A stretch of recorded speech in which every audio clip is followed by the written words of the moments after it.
Now, in just a few hours, the Emergency Operations Center will activate as the City of Lubbock's departments come together to ensure everyone's safety. They, along with state partners, are focusing on roadways. We'll continue our team coverage now with KCBD News Channel 11's Case Wilbanks. He joins us live in the cold from West Lubbock with the steps they have taken and will take during this coming storm. Case.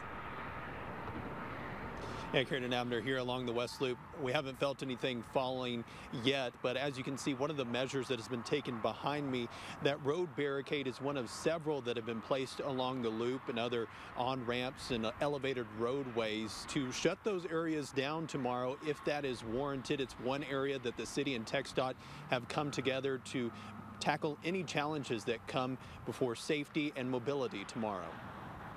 We're planning for being here until the threat of winter weather and hazardous travel has passed. Director Joe Mowdy says as the winter precip falls, the Emergency Operations Center will activate Tuesday morning. We do want to make sure that travel is safe for citizens and that people can get where they need to. Ahead of the storm, Public Works and street crews are evaluating roads and pre-positioning barricades at spots where deteriorating conditions threaten safety of everyone on the road, particularly Loop 289. In the event that we do have a lot of vehicle wrecks on those overpasses, we like to pull as much traffic off of the overpasses as soon as possible so that our first responders are safe. Mowdy says city crews plow main thoroughfares if snow reaches 4 inches and based on evaluations. They will have crews ready to go in the event that roads start to deteriorate, that we can get treatment on them, and they're going to focus on those city overpasses and those city streets while TxDOT handles the state-maintained highways. Those state roadways like the Loop, Marcia Sharp Freeway, interstate, and area highways have been pre-treated by TxDOT crews. But even with this brine solution, it won't prevent all ice from forming.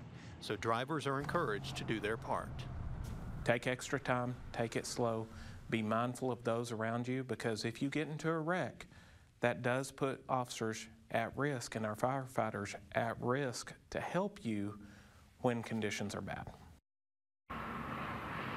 And TxDOT and the city will both have online resources for you tomorrow if there are any closures or impacts to roadways. For TxDOT, that's drivetexas.org. The city will also be posting links and maps on their social media to their website. Of course, we'll have those resources on our website as well, and we'll have the latest road conditions tomorrow morning on Daybreak Today.